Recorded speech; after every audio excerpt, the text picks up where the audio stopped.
Hey, what's up, everybody? Welcome to the Unconventional Therapist Guide to Nothing. My name is Dave. I'm joined here with Greg, and this is what we do all the time, all the freaking time. It's what we do. It's what we do okay. It's not what we do great. It's what we do okay. It's what we do. Okay. It is what we do. It is a routine. Hmm. Dave, are you always wearing glasses? Yes, every single time you see me, I have glasses on. I've Hmm. never not worn glasses around you. They look good. I didn't even realize that. How about that? Wow, you've literally never realized that I'm always wearing glasses. Hmm. It's funny. I guess I just never really stopped and looked.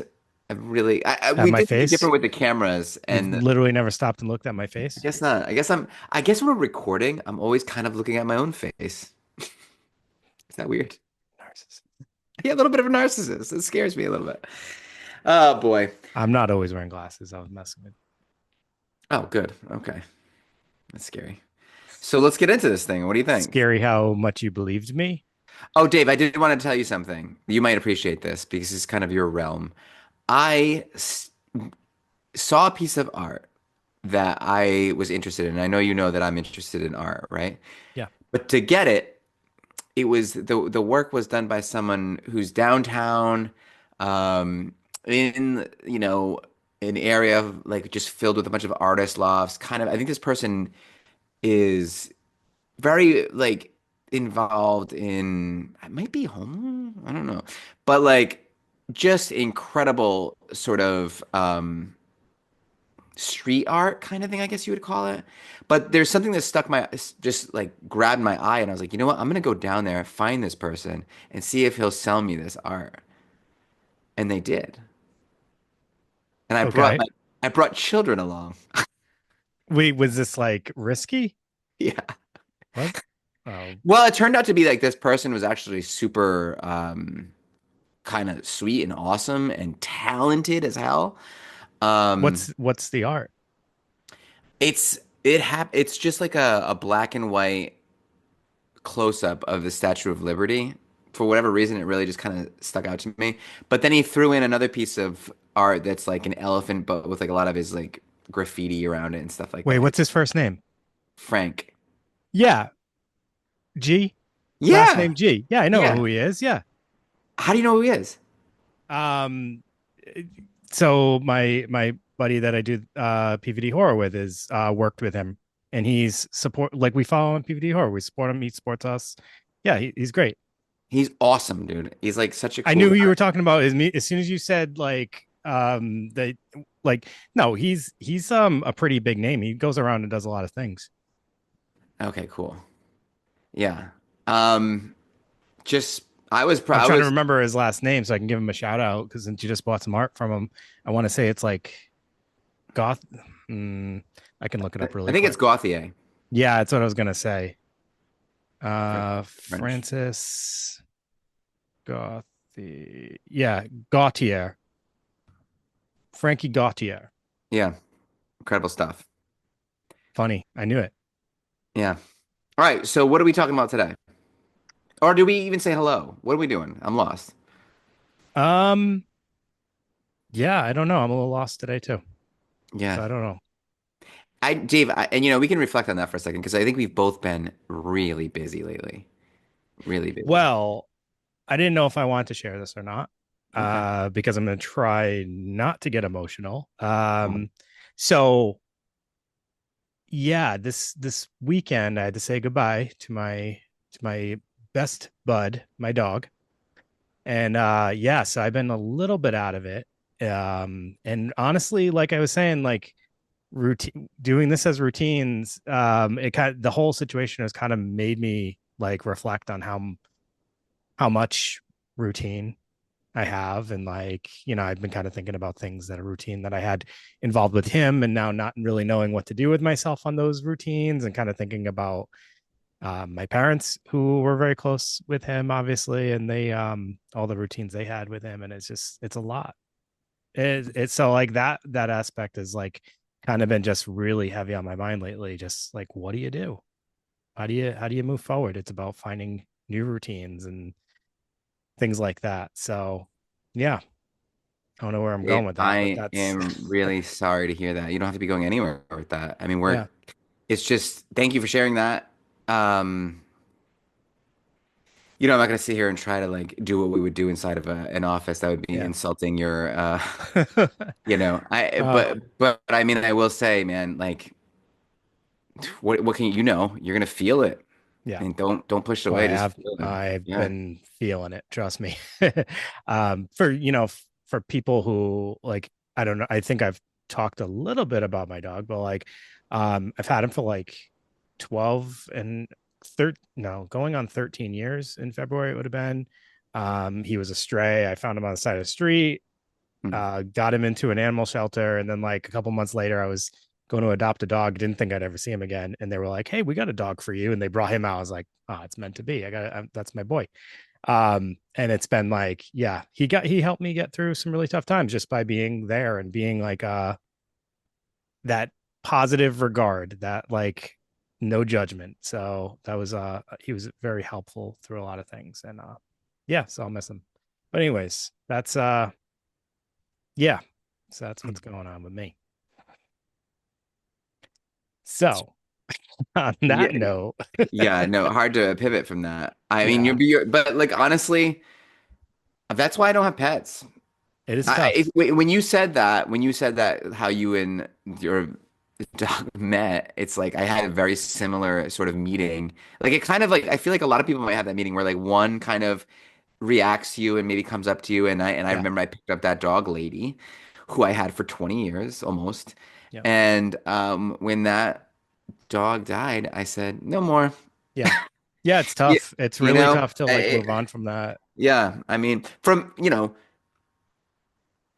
a kid to an adult, Yeah, and dude, and I saw like your interaction. I only got to the pleasure of meeting once. yeah, But like, Dave, you're a sweet soul. I know you've had that connection with my dad when you guys both talked about how animals are better than people. My dad's a firm believer in that, hmm. and you seemed right on board. And I mean, I can't really say anything else besides I'm sorry, man. And Thank if you. you need anything from me, or if Yeah, you need to just, chat, whatever you need from me, I'm here. appreciate it. I'm just glad I was able to say that out loud and not start crying immediately. I think that's probably the Mm. first time I've acknowledged it out loud without like my instant tears. So yeah, that actually felt good to just say it and not have that reaction right now. So, I and saw it. plus, It was close though. that's why I'm wearing glasses. You can't really see Yeah. anything. Yeah. Yeah. Should have wore sunglasses. I should have. That would have been a better idea. Um, so I'm just gonna say this to the listeners. I apologize if I'm not on my A game today, and I hope that you will give me some grace. I will get back there. But it literally just happened a couple days ago, so it's kind of weighing on me.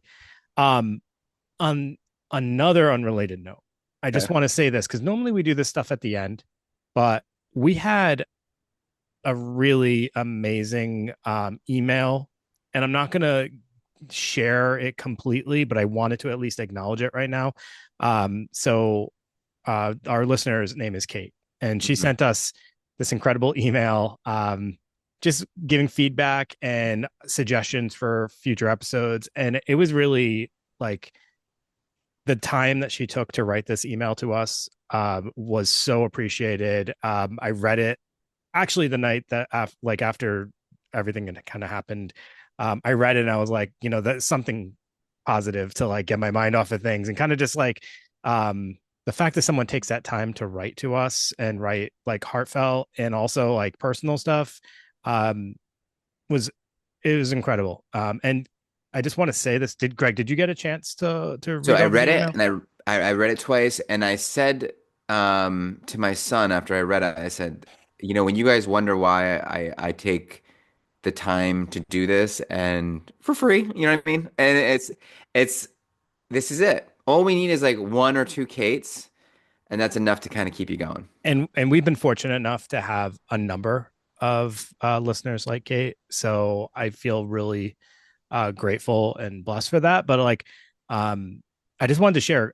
So she sent these topics, and I was like, how have we not come up with some of these? I was like, No, these are so good. These are so good. Well, I just wanted to share a few of them. Brainwashing. How have we not thought about brainwashing? I don't know. I don't That know. is like that feels like we should have already have come up with that idea. So yes, that's got to be on the list. Stockholm syndrome, uh, we have on the list already, I Beauty and the believe. Beast, right? I mean, we could talk about that. Scientology, I believe we have on the list already, so that Mm. will be one that will come up. And she's mentioned also any really any cults, and yeah, um, Nixon's war on drugs is a really good one, I think. Yeah, and there's a bunch more um, that are really good. She also mentions one though that I think we're definitely going to have to do at some point, and I feel like we probably haven't done it because it's a little daunting to get it right. Substance abuse. We could tackle it, Dave, because we've tackled some other things that are really daunting to get right, like anxiety, depression, borderline. All these things are sort of daunting to get right. ADHD, autism. So I it's think for me, I don't know if you feel this way though, like the fact that we're not specifically like, and I know we don't have to be, speak for but yourself. like we're not like specialists in substance abuse. No, no, I thought you were going to say we're not abusing substances. No, I wasn't going to say that because Because who knows, right? who knows? Yeah. Coffee, does that count? Oh, yeah, sure, Greg. Coffee. You're such So a you know what? I would like badass. to, while you're doing that, I was thinking, boy, this is a really long intro to the podcast. Maybe maybe this is, I don't know. Anyways, tarot is such an interesting subject Yeah, because it's like archetypes and it's almost this way to connect with your subconscious through like symbols and like what are yeah, these things? Like it's sort of like very Jungian. So I think that would might be a fun one too that I yeah, will add for to sure. Kate's list. And there's like a weird occulty thing to it that could be fun. Yeah. So I just wanted to let Kate know we are gonna get back to her. I just wanted to take time and make sure it's like a well thought out response. But I did just want to acknowledge that like I really love those topic ideas. I thought, and then like the feedback she gave about the things that she appreciates about the podcast was so appreciated and like helpful for us to know what we're doing okay. Hmm. Need to know that But sometime. we had two people comment on the dynamics between us and recently, and I thought that was kind of funny. I don't know if you caught that on Instagram. Someone sent us a reel that was like about two friends, and I was like, and they said that's how I've envisioned you guys. Um, I didn't see this. okay, you'll have to check it out. But people kind of like picking up on our friendship, and I appreciate that. That's nice. Now what? Now what is the sort of consensus there that like opposites attract, like Paul Abdul and the cat? Yeah, that's no, I just think people appreciate the way that we are able to have disagreements, but not like get offended by each other, and like also just kind of that like, oh, I haven't seen, we never like really get to spend a lot of time together except when we do this and Mhm. Christmas. That's it. So Yeah. like, Well, that's always been the most important thing to me about our relationship is knowing from day one that this person and myself are have completely different points of view of the world. Yet, but there's something that you can't really put your finger on that's like we are on the same page on something that's sort of like unknowable. And I don't know what that is. Do you understand what that means? Like, I mean something there where it's like I felt a connection. This is sounding a little romantic, but it wasn't like because of anything that we sort of see things the same way, or it's just something a little bit more deep where it's like, I think it's our intention and our goals are very similar, but the way we're planning on getting there are just completely different. yeah, that's probably a good way to frame it. You know, Yeah. there is something. Yeah, I don't know that I know what it is. If I was like, hey, what's that thing that you guys agree on? That would be hard to find. Other than the fact that we want to do good for people. That's it. We And that's like the field. We're interested by people. We're mm, fascinated with people. that's it. Yeah. That's it. And we are also fascinated with some dark people. That is true. So yeah, Greg, take us into today's topic. You know what? When I'm researching this topic, the first thing that I like to think about is it's the late 1800s. And that's kind of a tough place to be in general, right? Mm, There's a lot of wool, it's hot, it's like, people are it's stuffy, you know what I mean? yep.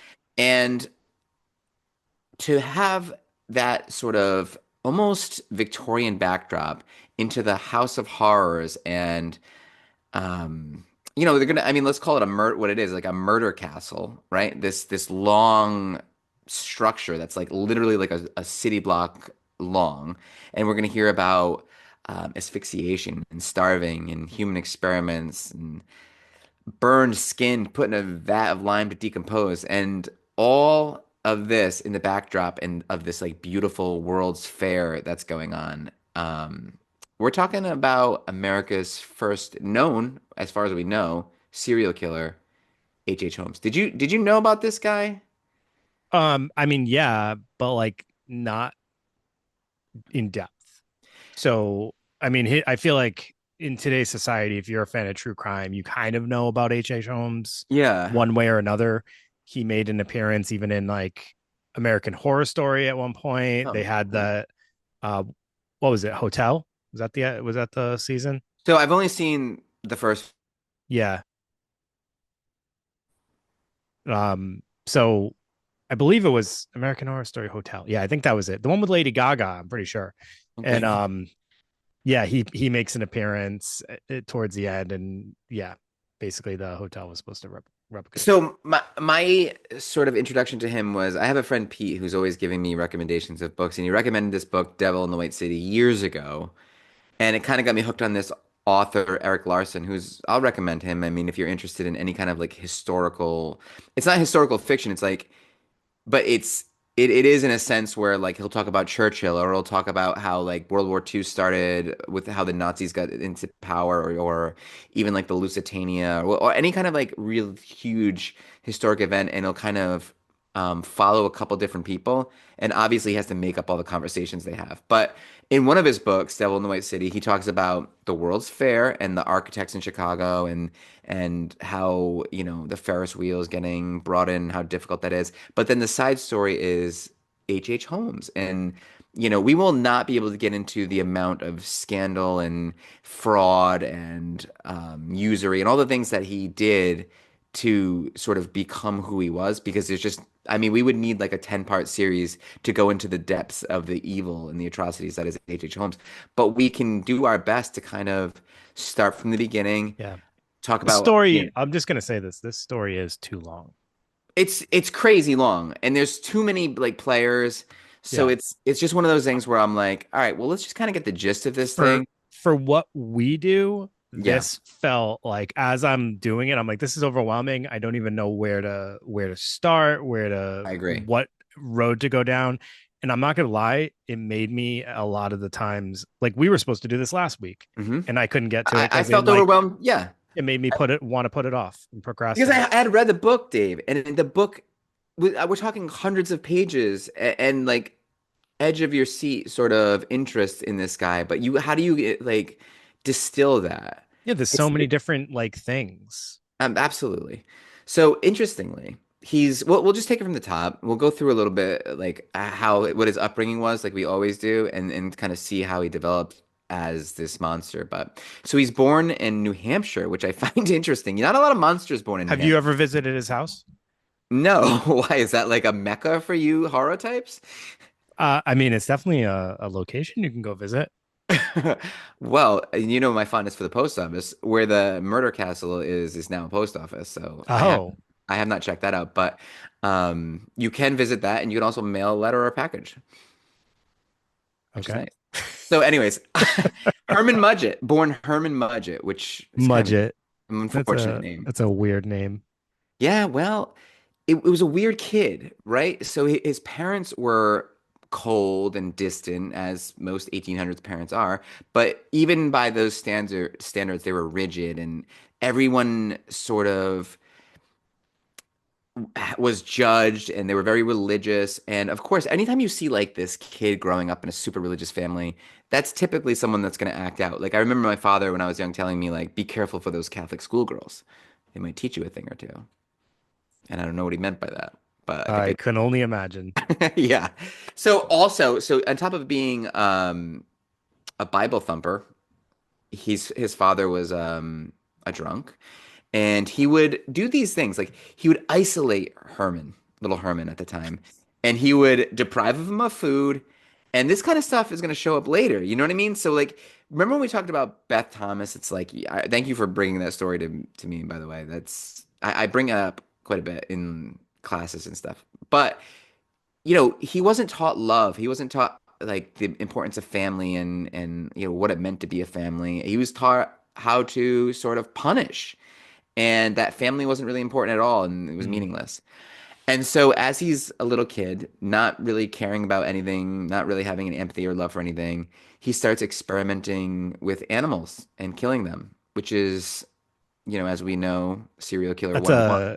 a giant red flag right there, baby. Oh yeah.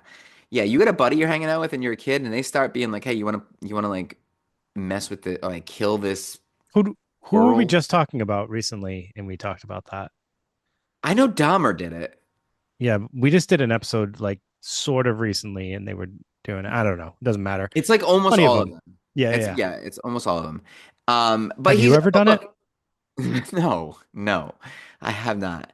I would never, ever in a million years do that. Also, I have OCD, dude. I would never be able to, the guilt, I would never be able to do that. So, not that I want to. I'm just hindered by that. You wouldn't be But able to wash it off your hands enough. yeah, right, exactly. I'd have to go do it again and again. No, he treats animals the way he was treating at home, right? So that is Yeah. reactive attachment. I mean, I mean, is that what it is? Is that what it yeah, is? The animal killing? Is that, I mean, I'm sure it must be part of it, right? it's You're part of the taking your, power, right? yeah, you're taking your frustration out and you're exerting power because you feel completely powerless. So it's, Well, but that's not a red flag of a serial killer. That's a red flag of someone who's experiencing abuse and neglect, right? I mean, the it is a red nature, flag for a serial killer because obviously then that eventually goes to like, if I can do that, and maybe I can do that to a person. so it's So it's conditioning, operant conditioning. right. It's nature versus nurture. Can you be Yes. born a serial killer because you have a lesion on your amygdala or you have damage in the front part of your brain? Yeah, of course. That could be So biological, but it could be conditioned too. given the right conditions, a kid with like antisocial personality doesn't necessarily have to just go out and start killing animals. It's like No. but if he's experiencing bullying, abuse, neglect, isolation, all those things, then yeah, he's probably going to look to exert his power, his control, his frustration out on something that he feels is beneath him and Because that the he has parts, strength over. if you were doing a brain scan on two different people and Herman Mudgett's over there like ripping a squirrel's heads off, like the parts in his brain that would light up with empathy and emotion aren't going to light up, but in someone else, they might see the pain in the squirrel or something like that, and they feel something, right? Like you're supposed to. Yeah, Uh, he's going full Mudget on that squirrel. he's dude, that squirrel didn't have a chance. He's like, here comes the Mudgett boy. Great. Even the squirrels are bullying him. So yeah, I know. Hey, Mudget. Well, what's sad though is you're right because it's like, well, there's two things here. He's deranged, obviously, but he's also super intelligent, which is not a great combination to be deranged, emotionless, and super intelligent and ambitious. It's like, oh yeah, yeah. And not only is he treated horribly at home, he's also harassed and bullied in school. For example, his classmates drag him to a doctor's office, and back then, an old-timey doctor's office was a horror show, right? And they were like making the skeleton touch his face and everything like that. And he was completely freaked out to the point where he said after that, like looking back, he said from that point on, he had never been afraid of anything ever again, which is scary, which is really scary. Now, again, in his childhood, there's this other sort of interesting thing that he played with this kid Tom a lot, this like local kid. He was a couple years older than him, and Tom was playing with Holmes, and he would kind of pick on Holmes, and they kind of had this weird relationship. But one day, when Tom was playing with Holmes, Tom fell off a building. I mean, it's not funny, but like, and a lot of people speculate that Holmes killed him. That was the first murder. Like he killed somebody when he was young. It's like a very good son, Macaulay Culkin Yeah. situation. Well, and getting to hear Holmes's story, it makes you wonder: did he push him, or did he somehow convince him that Huh. like to do it? Because I I mean, know. he's very persuasive, I guess, and he's Or did, constantly doing something. yeah, was he just like, oh, I've been killing, it's like an escalation, right? I've been killing animals. I'm more maybe there was a moment where Holmes realized that, oh, I'm a little bit more powerful than this Tom kid. That means he's kind of meaningless. I can treat him however I want because people with power can treat the people without power any way they want Now, to. here's the really messed up thing. You got a kid who's like not treated very nicely by others, Mhm. gets a friend, and then kills his friend. Dude, So someone who's actually nice to him, he kills I because that niceness now represents what? Weakness. weakness. Yeah. Yeah, vulnerability. It was something But he he would. also was able to persuade. I wonder if that kind of built his confidence of his ability to persuade people because, like, you persuaded this kid to go up on the roof and made him vulnerable, and then you were able to take advantage of him. And then so from that point on, he's like, I need to seek out the vulnerable Yeah. and exploit them Boom. and never myself be vulnerable again. Boom. We just figured out H. Holmes. Yeah, that's it. It's Mudgy. done. Episode over. So all right, let's get out of little kid land and start like with 1878. Big He's kid young. land. He's a teenager still, right? So he gets married, has a kid of his own, leaves for medical school because he's a smart guy. But he married the woman he married because of her money. And as soon as he kind of gets the Smart. money, yeah, like as soon as he's all set, like he kind of leaves people. So he bails after he gets the money. And then he starts realizing that he's looking for cadavers because he's in the medical world. And then he's like, wait a minute, I can use these cadavers to scam insurance companies. All I have to Yes. do is like, you know what I mean? Which is, Yeah. it's amazing because you could never get away with stuff like that today. But in 1800s, you get away with all kinds of stuff. Oh, this is my friend. He died. I have insurance. Like, where's the body? Oh, it's right there. Right? Yep. I mean, it's amazing. But it just kind of goes to show you like he has no value of life or people or family. Like nothing really there's no sort of scruples. He doesn't care about anything. And think about this. He grew up Catholic, right? Mhm. But yet he's taking cadavers and desecrating them. Like you have to think of like so clearly like any religious beliefs clearly did not get passed off on him. They went one ear out the other. Yeah, no, He's so what are his burning beliefs? them. Yeah, that's what I wonder. Does he have any beliefs? Is he like the OG atheist? What is his beliefs? He's the Uh OG something. yeah, I mean he burned and like disfigured cadavers. That's crazy. So that he could be like, this is this person, prove Yeah. that it's not. Yeah, he would take out insurance policies on them before planting the bodies. It's kind of, and no Genius. one was doing that. I mean, it's, I know. and he would just, this is how he would live his whole life where, imagine if you never felt bad for anything that you did wrong. You could pretty much get away with anything. It's still, even to this day, if there was no like guilt or fear, he's fearless too. I mean, it's literally the sky's the limit. But you're getting Yeah. there in a really dark way. Right. Is he happy? Like, is there like, I just So wonder that. here's the thing with someone like him. It feels like he's chasing a feeling, right? And that feeling is risk taking or getting one over on people or success in his fraud and or getting away with something. It's like there's this thrill. Mhm. So, something that we might see in someone with like bipolar risk, that risk taking ADHD has some risk taking Yeah, borderline. borderline. You know, So many different things involve like this risk taking. and like borderline, so yes, in a sense, he's chasing something, but he's also running from a feeling too, Mm. running from that feeling of vulnerability and pain, or if he can even If recognize it. he thinks that he has it. So, I mean, there is also maybe this like narcissism Yeah, that's true. that's like he's overshadowing any of those negative feelings with like this over boisterous confidence that he has, right? Yeah, like maybe he can almost sort of look up to his dad in a sense and be like, he was right. Like there's weak people in the world and you can take advantage of them and get where you want to be. That's what God would want us to do. My That's dad was right. yeah. Yeah, exactly. I don't believe that, everyone. That was him. That was Mudge saying that. You know what's funny? After graduation and from medical school or whatever, he does change his name to Dr. Henry Howard Holmes, which is really interesting. But when I first heard that today, I was like, oh my God, imagine if, so that's a triple H.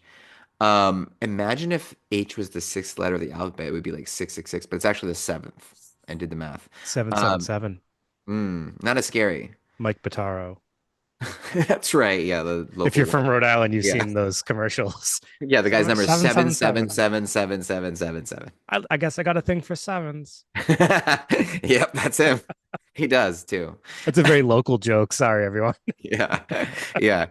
I mean, so that's how he makes his living though, right? He's a doctor. He could literally make his living in a normal way, but he's using like credit schemes and insurance fraud and marrying rich women, which he would do again and again from 1885 to 1892. He has in that time period, he has three more kids, many other scams. But around 1892 now, Dave, this is when he puts all his energy into creating the what we call now the murder All castle. right. If you just took everything that you just said right there and just eliminated the word murder, I would say this guy is awesome. He's I know. balling, dude. He's Yeah. like going through wives, he's getting paid, and he's got a Mhm. castle, but then you threw in murder. And now I'm like, all right, I can't condone that. I mean, and lots of murder too. Like, didn't they say like what are the numbers on this? They have no idea, but it could be like It's 200 women. it's like 20 to like 200. That's a big gap. Yeah, I would say. Well, yeah, well, I mean, the murder castle itself, I mean, I don't know how much you got into this, but before we even talk about that, like this is all going on with the backdrop of the Chicago's fair in the 1890s. Actually, 1893 is the fair. But at this time in Chicago, there's tons of vice. There's a lot of sex slavery. It wasn't this like really weird thing for women to be disappearing all the time. And now with the World's Fair coming in, it's like bigger than the Olympics coming to town. It's women and people are All right. pouring in for jobs and hotels and whatever. This maybe this needs to be an episode because of my ignorance. Can you explain to me exactly what a World's Fair was? Sure, I would love to. So if Wow, this, you're way too eager to do that. yeah, That I just told threw you me off. You know what? I kind of don't want to know anymore because you're I did too read the eager. book and I did really get into. It's actually really interesting. We don't really have them anymore. It was because of the internet and all this crap. But it was a place where, so first of all, this was to celebrate the 400th anniversary of Columbus coming to America. That's what this one was about. And they all bid on it. Like all the major cities in America bid on it just like you would. I mean, the major cities of the world, almost like you would the Like the Olympics. Olympics. Wow. Yeah, because it was like the last one had been in Paris, and one of the exhibits there was the Eiffel Tower. I mean, still doing pretty good. You know what I mean? So like they were like, all right, well, how do we get something as crazy or awesome as the Eiffel Tower? And this local guy, Ferris, came up with the Ferris wheel, and that was the first time in the world's And Chicago. then they came up with Ferris Bueller. That's right. And then he came up with the movie Ferris Bueller, which actually takes place in Chicago too, believe it or not. So also at the World's Fair, it's like where people kind of show off like the modern things, what's coming up, what's All big. right. This is what I picture the World's Fair being. Hmm, I picture it being like Epcot at Disney. you're It's like, right. and it's all like the future. You know, Hmm, when you go in the ball and they show you like absolutely. where men came from, but then all to like the future, and you pick like what kind of future you would want. I Yeah. picture it being like that. Like it's all future It's that. development. It's also like so say, there's an exhibit for like Africa or something, and they would have like lions and the culture and the food, just kind of like exactly like that. But in this one, they had also had like what's coming up. Like Pabst was introduced, Cracker Jacks were introduced, Wrigley's gum was introduced, dishwashers and Wait. Go back. cream of wheat. PBR was introduced. That's right. Pabst Blue Ribbon. That's right. At the Wow. Chicago's World Fair. So, all right. Here's why we're talking about this. Yeah. Think about the juxtaposition here. We're talking about this exciting, Hmm. thrilling, future forward thinking event happening. People are excited, they're into it. And then you have this vicious killer Hmm. who's just there wanting to take advantage of whoever he can and murder. Fish in a barrel for him. Yeah. I Yeah. mean, think about all the people. Like, you're not able to keep track of the amount of people coming in, not just to, You literally have to build a city for this. This is like a years long project. So young women are coming to work at like Yeah. offices, hotels, Who's going whatever. to notice if they disappear? No one. He's a kid in a candy store of death. Oh yeah, dude. Yeah, he is. He is. And he probably does sell candy because he creates a pharmacy. And he And probably that's has a van with no windows. he's a sicko, but He's a, he's a hunter, is what he is. I yeah. mean, and he created the perfect little sort of trap for these people where this murder castle is where he would lure the people through like, hey, you want a job? Hey, you want to get married? Hey, you like all these different ways he had to lure women. And when he was building it, because when we talk about the murder castle, you'll see that like there was various different rooms, like 15 rooms that Yeah. were for torture and death, and it's like a very hostile type Yeah. situation. So there's secret passages, Yeah. there's trap doors, Hmm. there's soundproof rooms, there's doors that can be locked from the outside, and there's gas jets to asphyxiate victims, and there's a kiln to actually cremate the bodies. It's the perfect weapon. It really is. It's like a Like what one-stop else? shop. If your business is murder, this is where you want to go. He's in the murder business.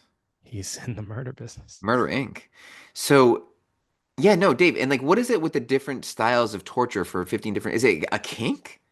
Because it honestly, like there doesn't seem to be a ton sexually to And this. you know that I was actually just going to say this, and until I just read that list, I wouldn't have thought that. I wouldn't have. You're right.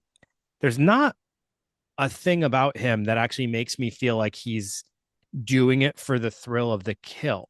It Hmm. feels like the kill is part of the process to get money. Like he's to me, this is gonna like I don't know if this is gonna put people in an uproar. I actually kind of find him boring as a serial killer because I don't feel like he's there for the thrill of the kill, right? Um, I feel like he's more for the thrill of the heist, the the to get money. He just feels like he's money driven, right? Yeah, yeah, yeah, absolutely. But then there's And this like, now there's the murder castle introduced, and it's like, wait a minute, maybe he does really like the kill. I mean, can't both things be true? Yeah. I mean, so, but is it like a sexual thing? Because he doesn't seem to have any problem getting, like, because with other Oh, serial he's killers, you getting see, ladies like, left and right, which yeah, like is it doesn't seem to be a crazy. Because I huge also heard deal. he smelled bad. Everyone did in 1890, didn't they? I No one guess smelled that good. well to the point where he had a nickname because of his smell. He did? What was it? I mean, this is information I heard from another Hearsay. source that I don't necessarily know for certain. So might be hearsay, but I heard it was smegma. Schmegma. Is I that what said his I said nickname is? smegma. It's schmegma. That was his That nickname? was his nickname from what I heard. Ew, gross. So I did listen to Morbid's podcast Oh, about okay. H. Holmes. So I'll give them a shout out. And they mentioned that nickname. And they did a whole long, multiple part. Like, so if you want in depth and you're interested in H. Holmes, I mean, they had every single detail you could find. Well, what's important to know about him? I mean, if you've seen the Hostel movies, It's the story, you know, yeah, it's but like I said, for me, like I found his story to be less interesting for the reasons I said. Like he's very money driven. He's risk taking driven. Like it's the thrill isn't about the murder, which I mean is good because like who wants yeah, that? But then that also kind of makes it more disgusting to me because it's like, dude, you're people are murdering all these people and disposable. you don't even like, yeah, yeah. They're just disposable. It's just part of the process. Like that's even worse, I think, I actually. think maybe it has something to do with like as he becomes more into the medical field, it becomes a little bit more like experimental. He's like, well, I Well, wonder how that these people aspect's die. Yeah, interesting. yeah. That's when it becomes like Human Centipede, like Hostel. Remember those Hostel movies? I couldn't even Yeah. watch that. Like I love that's the what it seems hostile like. movies, That's dude. what it seems like here, though, where it would be like, okay, like you're alive. I'm gonna like see what this does just out of pure interest. You know what I mean? Well, the hostile movies are in line with something like The Purge almost, Hmm. where it's like you take out your frustrations because it's basically rich people buying people to murder to basically it like we were talking about with killing animals. It's exerting your power, your your strength over somebody else. Yeah. Yeah. So yeah, so we got the murder castle. He murders a ton of people in there. And then what? Well, I mean, like we're then he eventually gets caught because he's owes everybody money around town. Yeah. That's how he ends up getting caught. And he has this weird guy, Benjamin Peitzel, who is the reason why he gets caught. I mean, if you think of Benjamin Peitzel, that was his Renfield to Dracula. You know what I Right. mean? Right. It was like this guy that kind of like helped him lure women, helped him dispose of bodies. So he was kind of in it the whole time with H. Holmes. But then like did you see that movie? I mean, this is kind of an ADHD moment, but like the show Penguin that's on right now. I haven't watched it yet. I can't wait to though. I don't know why I've put it off so long. Well, I mean, that I won't do a spoiler alert, but like it's like a weird relationship like Penguin has with this kid that he kind of picks up. When I say kid, he's like probably 20 or whatever. Yeah. But it sort of like Benjamin Peitzel thinks he's, in with Holmes, and Holmes ends up murdering him too because he knows too much. I mean, think about even the carpenters that were building this murder castle. They think that a lot of them were murdered too because it's like, oh, we're just gonna put these gas jets in this bedroom. Why? And it's like, dead. You know what I mean? Like Yeah. he would just kind of like have people build little pieces of it, so no one really knew what was going on. He's like a very. I've also heard people say that there's like a weird Jack the Ripper connection with him. Like people think that was it. It was around the same time. I heard this too. There was a Was it show possible? that was like trying to make that comparison. I can't remember what the name of it was, but it was like on the Travel Network or something. Yeah, and I Um, found that really interesting, and I guess it's kind of I not like to think they're not the same. I like to think of Jack the Ripper being just like this totally unrelated like Ghost kind of thing. British guy, Yeah, somewhere. Just to go back to something you had mentioned, like so when he's got the murder castle and you yeah, got the world's expo going on in 1893. Um, the way like you mentioned before, like there's all these women coming in, and basically the path he was taking was he was seducing and then murdering these women, but typically by like engaging them in getting engaged to them and then yeah. killing them after he gets a hold of their savings, their money. Um so I mean that's his game, right? It's all about securing their money. And that's what it's all about. And then what's also kind of interesting about Holmes is there's no satisfying confession. Like there's never this moment where he's like, "All right, guys, you got me, and this is how I did it, and these are the people that I killed," and he just never admits to any of it, And I would have ever. got away with it if it weren't for that dog. Yeah. No, I mean he's killed. They found children's bodies, like because some of the women that were like had kids already, and maybe they Yeah. were widowed or whatever, and you This know, was also a big no-no for him. Like at one point he's married and then he's like promising engagement to another woman. Like these are all big things at this time too. This isn't like today's society where like I guess that wouldn't be as uncommon as it is in, the late 1800s. yeah, For someone to be married and then promise to marry another woman is a big deal, I would say, big right? deal. I think it's still a big deal, Dave. I think it is, but it's like probably It far should less be. Yeah. common in the late 1800s than it is now. Um, And what's and funny is they like, buy it. yeah, well, because people buy it because I think, you know, more or less people are sort of living in accordance with social norms, and they're like, okay, this guy's saying like he owns this business, this guy's saying he's gonna pay his debt, this guy's saying like he's married or he wants to marry me. Like, why shouldn't I believe him? Yeah. Like it's like why you would never think that, oh, well, maybe he has like four other marriages going on right now and he's gonna rip me off and steal my money and kill me and my child. You know what I mean? So Greg, let's take a stab because I mean I think we're both kind of identifying like there's this whole elaborate story, and Yeah. then ultimately that Peitzel guy becomes his downfall because they endeavor in a bunch of like of these insurance scams, right? Yeah. And then eventually he tries to kill Peitzel, or does he kill Peitzel? He does kill him. He kills him. Yeah. Was that out of vengeance or just another piece of Just what he needed to do. playing another like chess piece in his way or Exactly. whatever? All Yep. right. Um, so I mean it's more of the same, right? It's all this like repeated like insurance fraud, kind of like manipulating people, fooling people. mental health wise, Hmm. psychology wise, Okay. let's take a really quick look at like what do we think is going on here. Like, so one theme comes to mind that I think is interesting for us to point out. Obviously, he's got some really dark tendencies, some twisted thoughts, a lot Mm. of sociopath behavior. The thing that strikes me is how he is able to carry every single thing out with success. He is able to get every single one of these people that he murders to believe him to be truthful.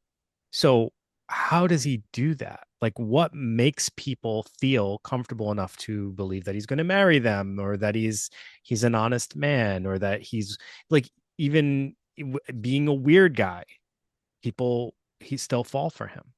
Yeah, so Why? there's two things there. Like one is, how does he become who he is? And like, how does anybody, how do we know what we know as people, right? And that obviously, unfortunately, always starts with our upbringing. A lot of pressure on the parents there. But as far as someone to look at you and tell you the truth, like Dave, now if I'm gonna lie right to your face, because I do have, minimal empathy, you know what I mean? And like, so like, well, I do have sort of emotion.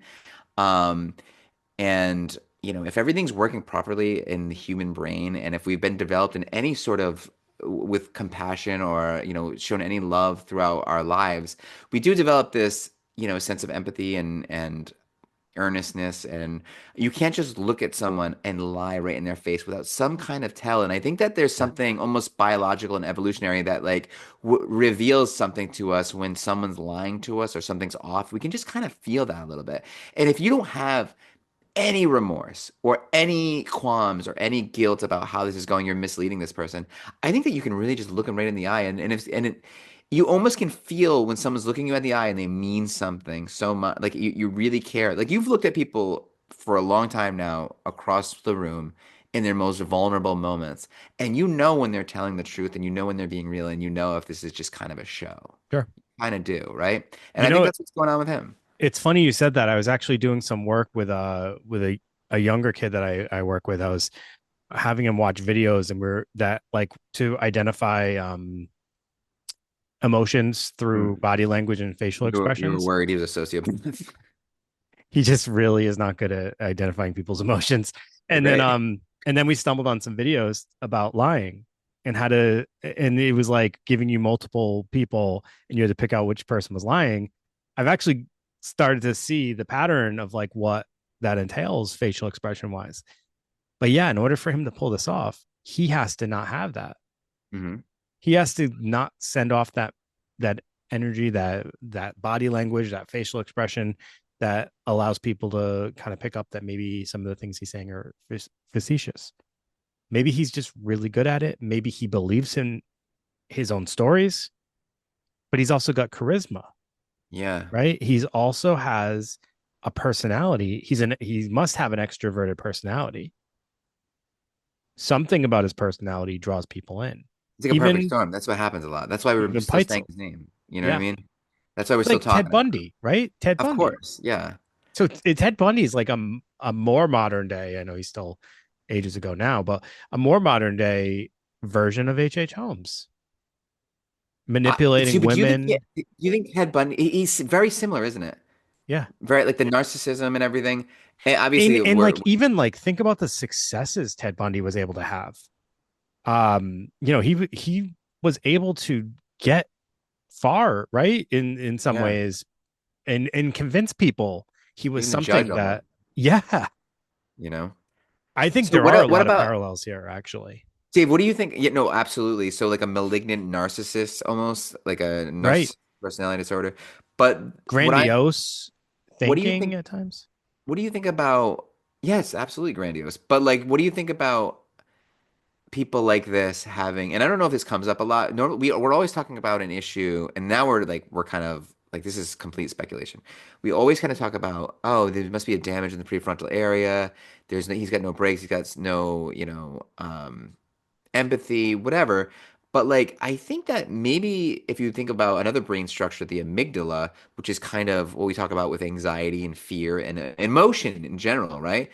Like, if you you kind of have to have no fear and no anxiety to look at someone. Because if you're thinking about what anxiety is, it's sort of like these thoughts and beliefs about what could, like, he's telling someone a story, but he's like also, if he has anxiety, he's thinking like, well, what if they don't believe it? What if this goes wrong? What if I can't produce this? Like, but if you don't have any of that, if you don't have the anxiety, Yeah. it's almost like without anxiety, you're also a monster. You're able to do a Yeah. lot that some people wouldn't be able to tolerate doing.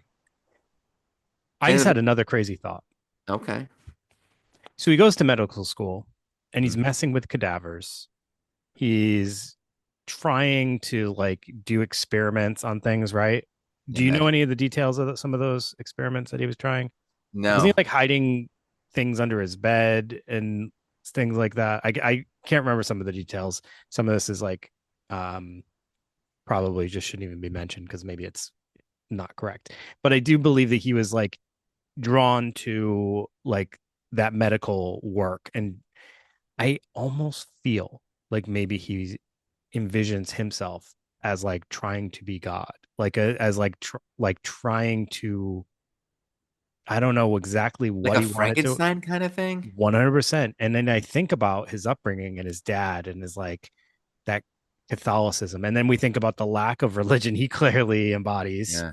He almost envisions himself as like a powerful Oh, individual, what about this, Dave? What about like my dad only respected God? What if I can become godlike? right?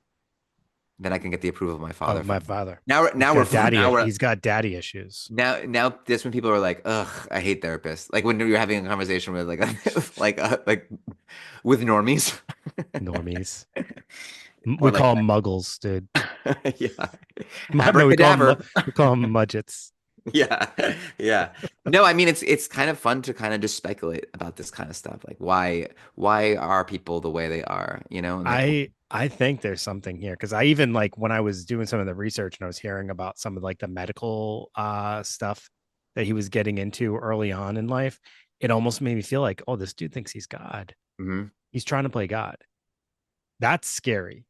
that is scary. I fear for that, not just like in murder, but also with society. Um, some individuals, some high ranking, high powerful individuals who want to like bring society into this new level and like it almost scares me too much because I feel like they're almost like trying to like it's very not what's the word I'm looking for?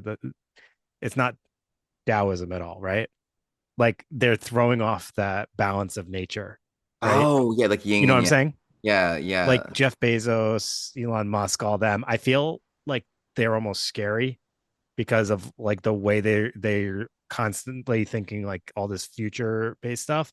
But I feel like some of their thought, like some of that process might throw us off of that balance of us Uh, in nature.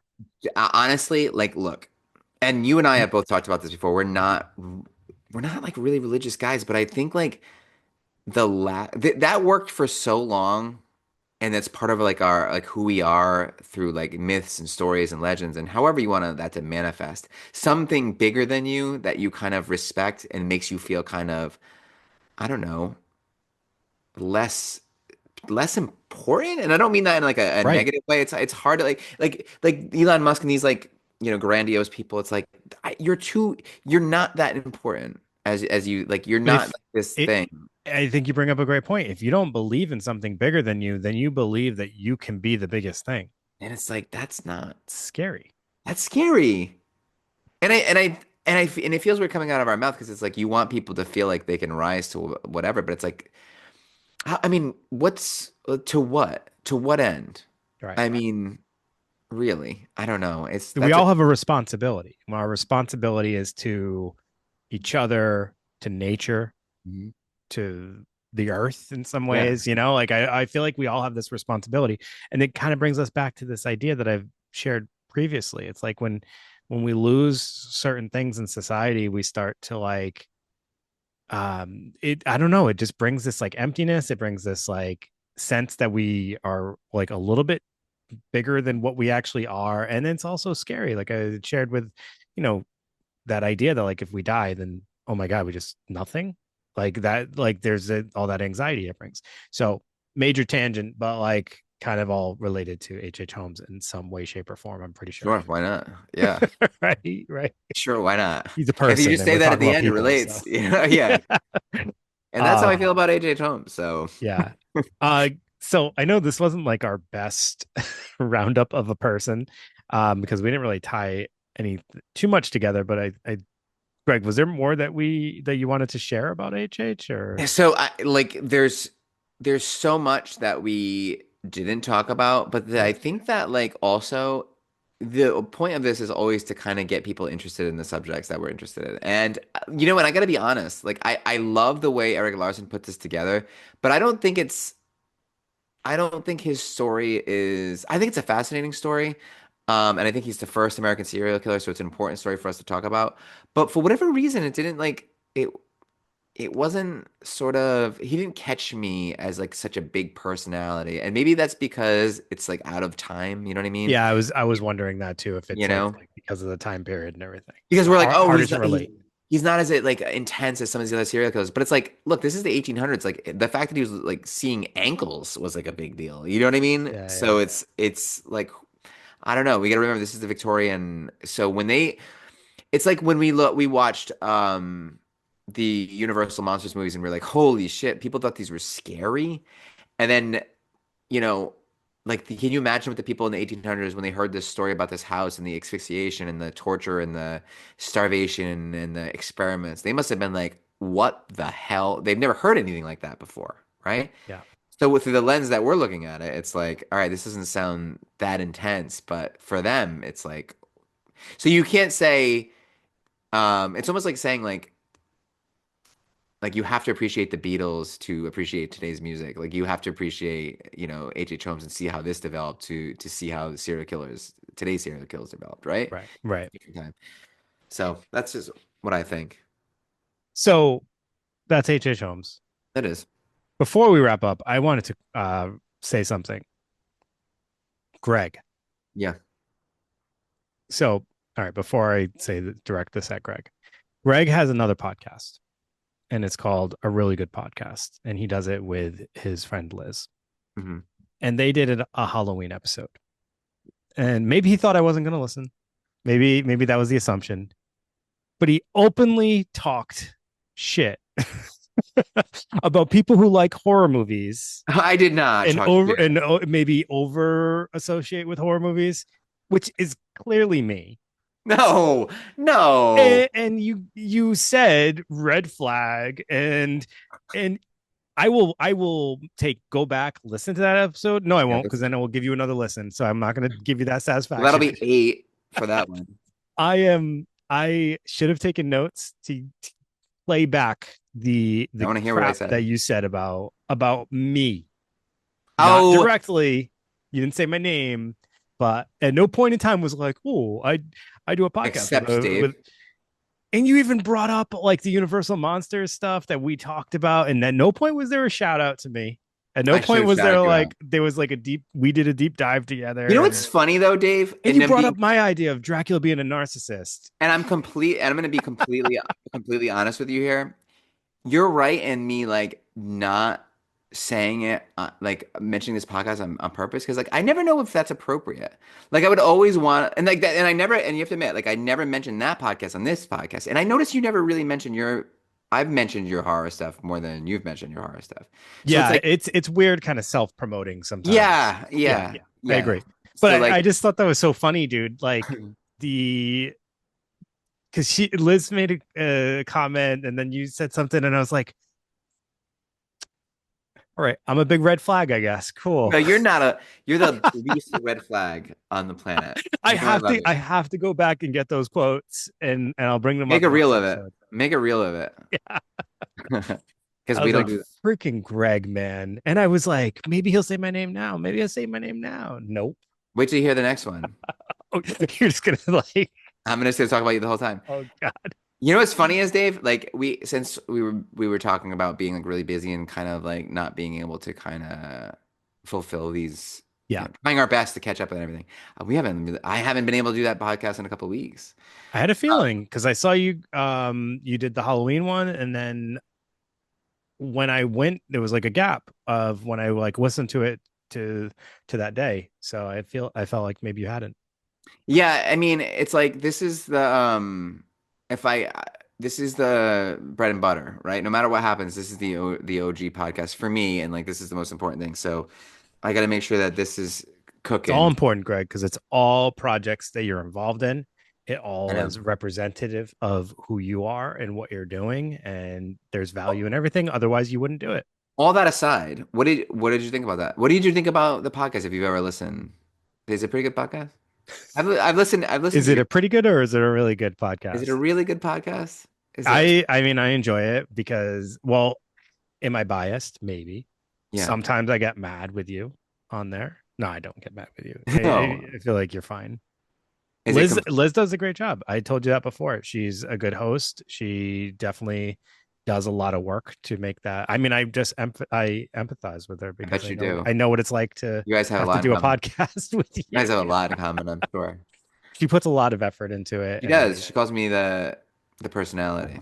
So I just and show up. I don't I think she has a lot of personality. So She absolutely does. She does a great job. Also, Dave's podcast. You should talk about your podcast here too. I don't need to. We've done it before. PVD horror. I mean, if you Yep. like horror, then give it a shot. Sometimes I dabble in a little psychology on there. So the thing is, and I'm sure you do this too. Uh-huh. You can't erase who you are as a That's person. right. I am very intentional though. I try to not be the exact same in both settings, Yeah. but it is impossible for me not to. Like, I do a lot of interviews there on that one. It is Yeah, yeah, impossible yeah. for me not to take the bait. If somebody says something and I find it intriguing and I want to dig in on some like mental health or psychology stuff, I start doing it. And like, but also I don't see a ton of people doing that in the realm of like horror movies and Which I'm surprised. conversation with actors. They do, like, some people talk about mental health and horror, but like having a conversation with an actor and then they say something and you're like, oh, let me go on this tangent about life and Yeah, yeah, yeah. journeys and stuff like that. Like, I don't hear that. So I'm like, oh, that's a little bit unique. But I do try to like be a little bit different on there, or not different, but showcase another side of me Yeah, on that there. makes sense. You So know do what I I. mean? So do I. I Yeah. try to be like I try to yeah. I don't know, maybe joke around. I don't know. I don't know. I just show up. That's kind of what I do for that one. This one I really do. It may not seem like it, but I do try to give this one my best. Yeah. Hopefully that comes through because I I'm really sure it does. From the yeah. feedback we get, people seem to get it. All And right, we're good. just who we are. And Trying that's our it. best, That's it. We're you know? doing the best we can, damn it. Yeah. Um, so we are obviously going to be doing another episode next week, but where was I just going to go with that? I just lost train of my. Oh no, no! I don't know why I said what I just said. I was going to say we are continuing to put our video episodes up on YouTube. If that's something that people like to see, just let us know. If you're enjoying that, if you think we shouldn't bother with it, just let us know. It is a little extra work to do it, not Yeah. a ton, but like just a little bit extra. So if it's something that's not gonna is unnecessary, then I'll do away with it. Doesn't matter to us. We're doing these episodes no matter what.